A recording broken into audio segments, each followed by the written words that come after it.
ये लहरों से डरकर नौका पार नहीं होती और कोशिश करने वालों की कभी हार नहीं होती। तो चलिए स्वागत करता हूं आपका अपना यूट्यूब चैनल मैथ्स अड्डा सारण में। चलिए मैं हाजिर हो गया आज एक नया सेशन लेके। थंबनेल से आप सभी को पता चल गया होगा कि हम रेलवे ग्रुप डी के बारे में बात करने वाले हैं। तो देखिए, किसी भी एग्जाम देने से पहले उस एग्जाम का सिलेबस आप सभी को पता होना चाहिए, उसके पैटर्न को पता होना चाहिए। अगर आपको पैटर्न और सिलेबस नहीं पता है तो कोई भी एग्जाम आप क्लियर नहीं कर पाएंगे। और ये जो ग्रुप डी के एग्जाम है इसमें बहुत अच्छा मौका है, क्योंकि 1 लाख प्लस सीट है, इसमें 1 लाख प्लस वैकेंसी है। यानी मुझे लगता है कि आने वाले दिनों में इतना वैकेंसी कभी नहीं आएगा जितना इस बार वैकेंसी है। तो अभी मौका है जबरदस्त, अभी मौका है जबरदस्त, इसे गंवाना नहीं है। अभी मौका है जबरदस्त, इसे गंवाना नहीं है। तो चलिए मैं आप सभी को ये बता दूं कि बिल्कुल आज एक एक चीज के बारे में हम जानेंगे। क्या इसका एग्जाम पैटर्न है, क्या पढ़ें, कैसे पढ़ें, एग्जाम कब तक होने वाले हैं, आपका सेफ स्कोर क्या रहेगा। तो चलिए सबसे पहले बात अगर हम करें तो इसका सिलेबस की बात करें, इसके पैटर्न कहाँ से कितने क्वेश्चन पूछे जाते हैं, उसके बाद एक एक का सिलेबस हम जानेंगे। अगर मैं मैथ की बात करूं तो मैथ से इसमें 25 क्वेश्चन देखने को मिलते हैं। मैथ से 25 क्वेश्चन आपको देखने से मिलेंगे। और अगर मैं रीजनिंग की बात करूं तो रीजनिंग से आपको 30 क्वेश्चन देखने को मिलेंगे। ठीक है। अगर मैं जनरल साइंस की बात करूं, अगर साइंस की मैं बात करूं तो साइंस के भी इसमें 25 क्वेश्चन आएंगे। और जीके जीके की बात करूं और सीए यानी कि करंट अफेयर की बात करूं तो ये आपको कितने दिखने को मिलेंगे, 20। अब देखिए ये रहा पैटर्न, मैथ से 25 क्वेश्चन, रीजनिंग से 30 क्वेश्चन, साइंस से 25 और जीके और करंट अफेयर से 20 क्वेश्चन आएंगे। अगर आप जीके और करंट अफेयर को नेग्लेक्ट भी कर दें तो देखिए कितना क्वेश्चन, यानी कि मैथ, रीजनिंग और साइंस से 80 क्वेश्चन आप कराने वाले हैं। 80 क्वेश्चन यानी 80% चांस कहाँ से, यहाँ से। और अभी एनटीपीसी का एग्जाम चल रहा है और आप सभी देखे होंगे कि मैथ और रीजनिंग का लेवल क्या रहा है। मैथ और रीजनिंग का लेवल देखा जाए तो बहुत ही लेवल डाउन रहा है। अगर एनटीपीसी में लेवल इतना डाउन रहा है तो आप ग्रुप डी में समझ सकते हैं कि ग्रुप डी का मैथ और रीजनिंग का लेवल क्या होगा। बात समझिए, ठीक है। तो अगर मैं एनटीपीसी का एग्जाम तो अभी चल रहा है, आप सभी जानते होंगे एनटीपीसी का एग्जाम 6 फेज अभी चल रहा है।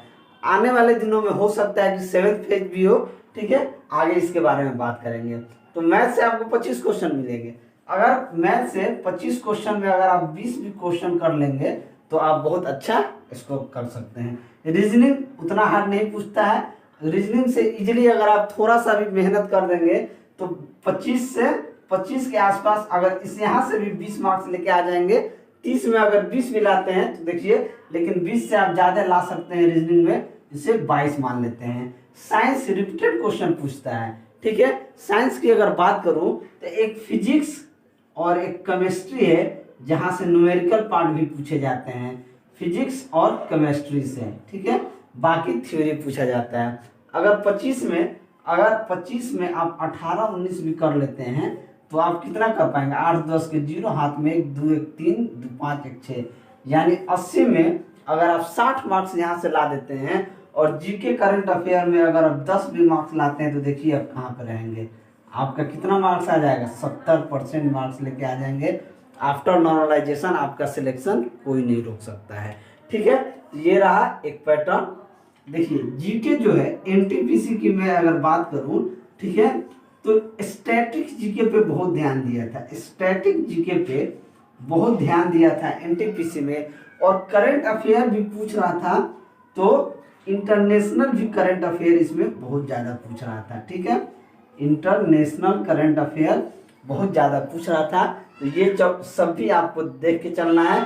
स्टैटिक जीके पे ध्यान देना है, इंटरनेशनल पे ध्यान देना है, और अपना जो भी ऑर्गेनाइजेशन है इंडिया का, बाहर का, उसका एस्टेब्लिश कब हुआ है, नहीं, ये सारा चीज़, उसका सीईओ कौन है, ये सारा चीज़ आपको ध्यान देना है।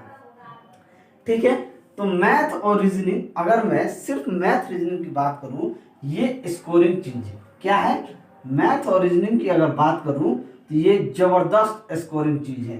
ठीक है, अगर मैं मैथ की बात करूं और रीजनिंग की बात करूं तो यहाँ से कितना क्वेश्चन आ रहा है, 54% आपका मैथ रीजनिंग से क्वेश्चन आने वाले हैं। ठीक है, तो मैथ और रीजनिंग पे आपको ध्यान देना है सबसे ज्यादा।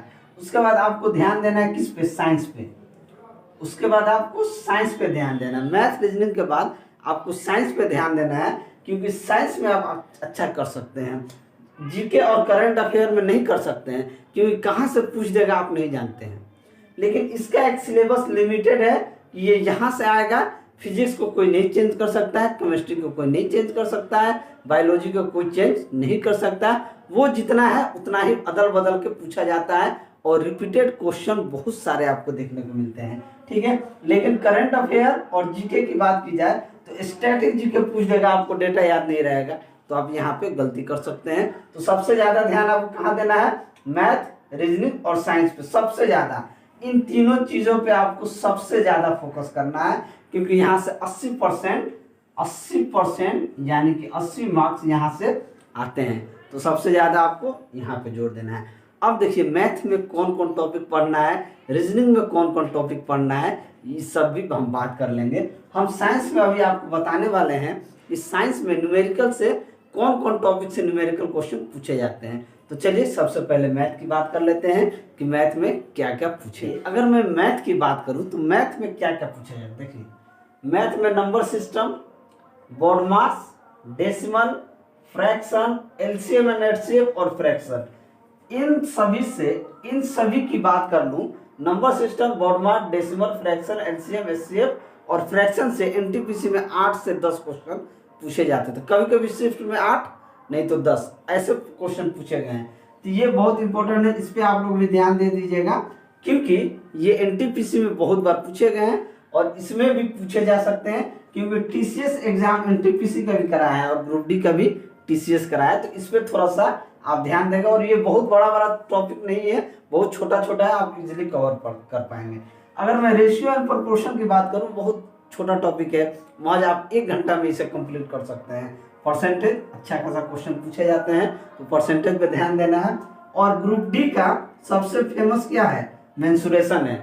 ग्रुप डी के एग्जाम में मेंसुरेशन बहुत पूछे जाते हैं, 2 से 3 क्वेश्चन उठा लिए जाते हैं, तो इस पे आपको मेंसुरेशन पे ज्यादा देना है ध्यान। अगर मैं टाइम एंड वर्क की बात करूं तो 1 से 2 क्वेश्चन पूछे जाते हैं। अगर इन दोनों को मिला दिया जाए, टाइम एंड वर्क और टाइम एंड डिस्टेंस, तो यहाँ से 2 से 3 क्वेश्चन इससे बन जाते हैं। ठीक है, टाइम एंड डिस्टेंस से कभी कभी क्वेश्चन 2 भी बन जाते हैं, नहीं तो 1। तो ये दोनों पे भी आपको ध्यान देना है। और एसआई और सीआई की अगर मैं बात करूं तो एसआई और सीआई हर एग्जाम का एक जान होता है, लेकिन एनटीपीसी में क्या होता था, कभी कभी एसआई सीआई पूछता ही नहीं था। कभी कभी क्या करता था कि एनटीपीसी में ज्योमेट्री पे ज्यादा ध्यान दिया है। ठीक है, ज्योमेट्री पे एनटीपीसी में बहुत सारे क्वेश्चन पूछे गए हैं, तो ग्रुप डी में भी पूछे जा सकते हैं, तो ज्योमेट्री पे ध्यान देना है। प्रॉफिट लॉस भी इंपॉर्टेंट है, और अलजेब्रा तो आप जानते ही हैं, अलजेब्रा भी ग्रुप डी का फेमस चीज है, यहाँ से एक क्वेश्चन आपको देखने को मिलता है। ट्रिग्नोमेट्री में 1 से 2 क्वेश्चन पूछे जाते हैं, 1 या 2। अगर 1 क्वेश्चन पूछा जाएगा तो वो इजीली, अगर 2 क्वेश्चन एक शिफ्ट में रहेगा तो एक हाइट एंड डिस्टेंस से रहता है, हाइट एंड डिस्टेंस से रहेगा, और एक इजी क्वेश्चन रहेगा साइन कॉस टेन, किसी का वैल्यू देके किसी का वैल्यू पूछ लेता है, इस टाइप का प्रश्न रहता है। स्टैटिक्स की बात करूं तो स्टैटिक्स से एक क्वेश्चन आपको देखने को मिलेगा ही मिलेगा। इससे बहुत सारा क्वेश्चन, 1 या 2 क्वेश्चन भी बनते हैं, लेकिन एक क्वेश्चन आपका एलिमेंट्री स्टैटिस्टिक्स से रहता है। स्क्वायर रूट से कभी पूछता भी है, कभी नहीं भी पूछता है। एज कैलकुलेशन रेलवे हर बार पूछता है, तो एज कैलकुलेशन को आप ध्यान में लेके चलना है। अब इसमें एक पाइप सिस्टम है, पाइप एंड सिस्टम से आपको एक क्वेश्चन देखने को मिलते हैं, और ये बहुत हार्ड क्वेश्चन नहीं रहते हैं, सिर्फ प्रैक्टिस के ऊपर डिपेंड करता है आप कितना प्रैक्टिस करते हैं। ठीक है, अगर देखिए, अगर आप ग्रुप डी की तैयारी कर रहे हैं तो सबसे पहले सिलेबस को डाउनलोड कीजिए। जिस तरीके से मैंने ये मैथ का लिखा है, इस तरह से अपने कागज में पेज पे लिखिए, और अपने दीवार पे जहाँ पे आप पढ़ते हैं वहाँ एकदम चिपका दीजिए।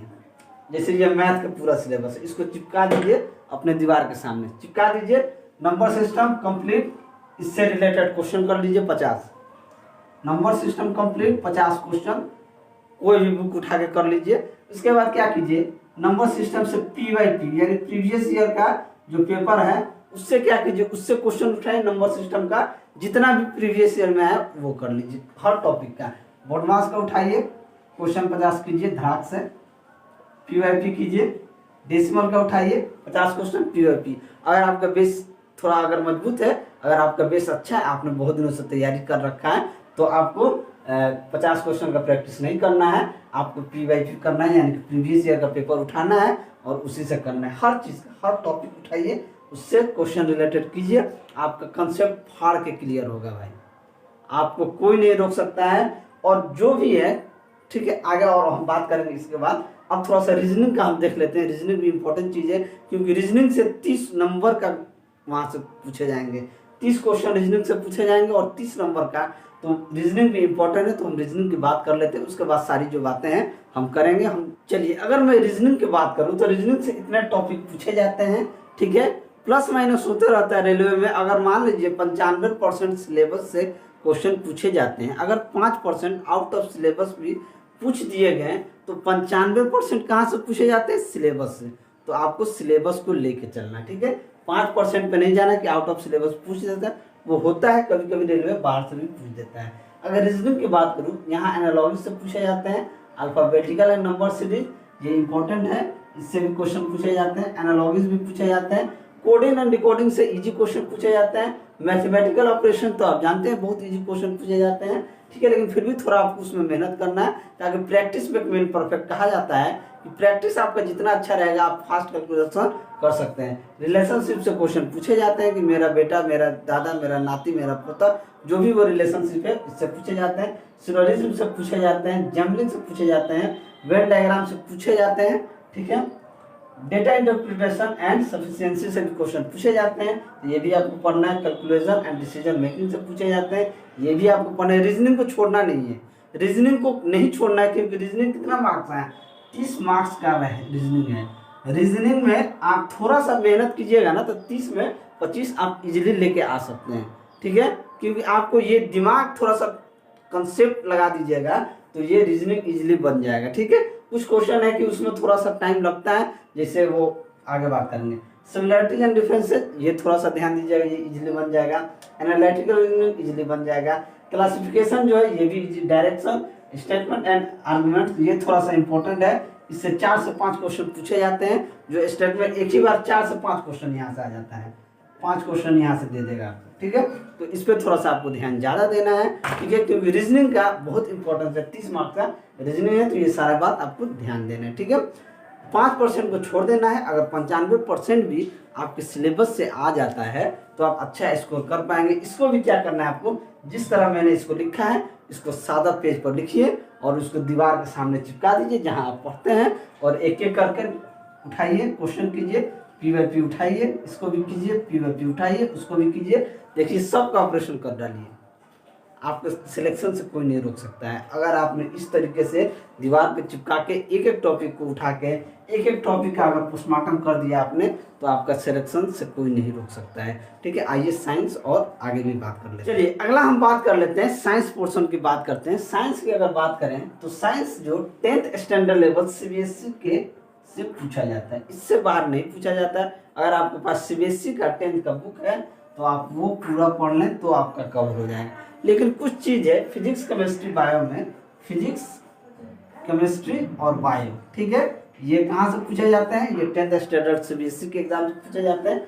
मैं यहाँ बात कर रहा हूँ फिजिक्स के न्यूमेरिकल पार्ट की, कि न्यूमेरिकल पार्ट से कहाँ से क्वेश्चन पूछे जाते हैं। यहाँ से 3 से 4 क्वेश्चन न्यूमेरिकल के आपसे पूछ लिए जाते हैं फिजिक्स के।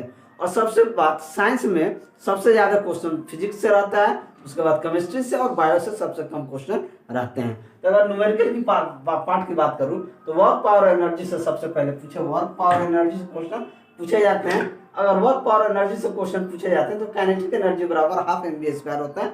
यहाँ से क्वेश्चन एक पूछे जाते हैं डायरेक्ट, आपको m और v का मान दे दिया जाएगा, आपसे काइनेटिक एनर्जी पूछ लिया जाएगा। पोटेंशियल P बराबर mv से पूछा जाता है। अब कभी कभी क्या आ जाता है, P का मान देके काइनेटिक एनर्जी पूछा जाता है तो P²/2m से निकाल देते हैं। अगर पोटेंशियल एनर्जी की बात करें तो ये mgh होता है, तो यहाँ से भी डायरेक्ट क्वेश्चन पूछे जाते हैं। पावर बराबर होता है वर्क बाई टाइम, तो P बराबर mgh/t, यहाँ से भी क्वेश्चन पूछे जाते हैं।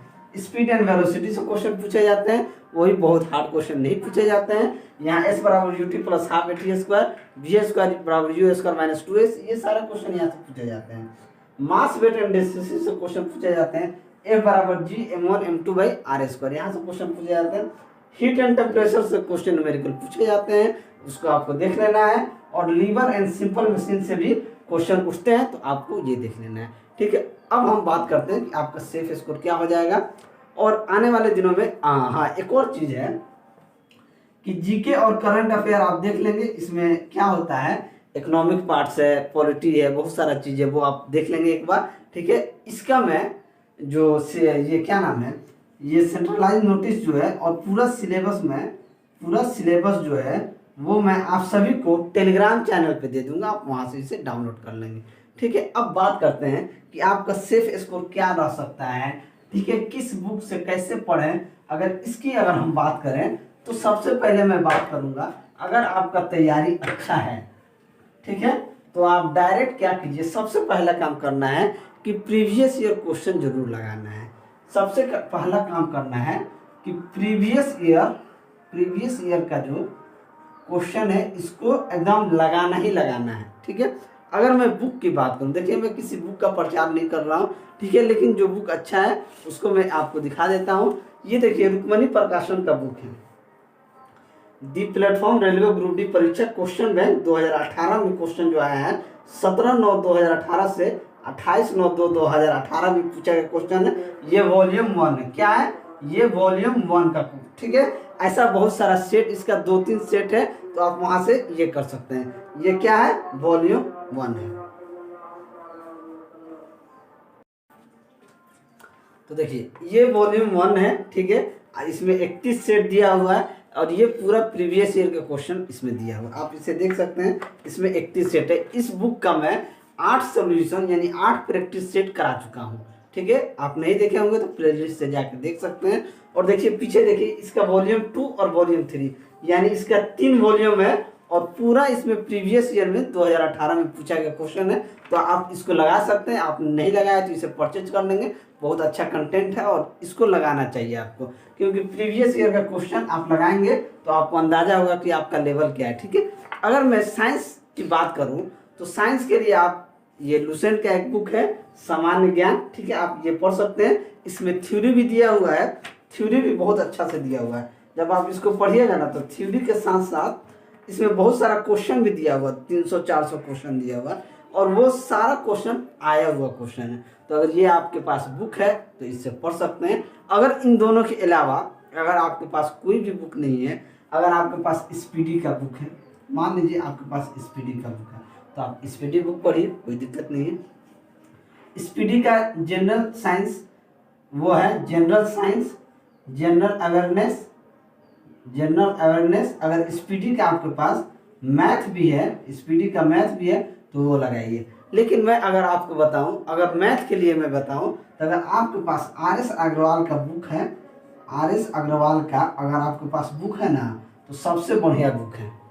मैक्सिमम NTPC में जो क्वेश्चन गिरे हैं वो इसी बुक से गिरे हैं। मैक्सिमम क्वेश्चन NTPC में पूछे गए हैं वो RS अग्रवाल के बुक से पूछे गए हैं, ठीक है। लेकिन अब आइए हम बात करते हैं अगर सेफ स्कोर क्या रहेगा। देखिए पिछले साल 50 नंबर वाले का भी सिलेक्शन हो गया है, 50 नंबर वाले का भी नॉर्मलाइजेशन के बाद मार्क्स बढ़ा और उसका क्या हो गया, सिलेक्शन हो गया है। तो ठीक है, अगर मैं सेफ स्कोर की बात करूं तो अगर आपके पास 60 प्लस मार्क्स है, 60 प्लस मार्क्स अगर रॉ मार्क्स है तो आप सेफ जोन में हैं, ठीक है, यानी सेफ मार्क्स है, ठीक है। लेकिन ये डिपेंड करता है कि आपका जोन कौन सा है, जोन भी बहुत मैटर करता है, ठीक है। किसी किसी जोन में 47 नंबर वाले का भी 47 नंबर जिसका रॉ मार्क्स है उसका भी सिलेक्शन हो गया है, और किसी किसी जोन में ऐसा भी हुआ है कि जिसका 70 मार्क्स है रॉ मार्क्स, उसका भी सिलेक्शन नहीं हुआ है, ऐसा भी जोन है, ठीक है। जिसका 70 मार्क्स है नॉर्मलाइजेशन में ज़्यादा मार्क्स इंक्रीज नहीं किया है, जैसे कोलकाता बोर्ड की ही बात करें तो उसका कट ऑफ बहुत हाई गया था, 70 जिसका रॉ मार्क्स था उसका भी सिलेक्शन नहीं हो पाया। तो डिपेंड करता है कि आपका जोन कौन है, जोन बहुत इंपॉर्टेंट है, आपका जोन कौन सा है। लेकिन देखिए इस बार 1 लाख प्लस वैकेंसी है, 1 लाख प्लस वैकेंसी है, ठीक है। तो इस बार अपॉर्चुनिटी अच्छा है, जम के एकदम लग जाइए, आपका सिलेक्शन एकदम पक्का है। पढ़ते रहिए, मैंने जिस तरीके से बताया आप उसको फॉलो कीजिए, उससे पढ़िए। ये वीडियो बहुत लंबा हो जाएगा, तो चलिए मिलते हैं अगले वीडियो में, तब तक।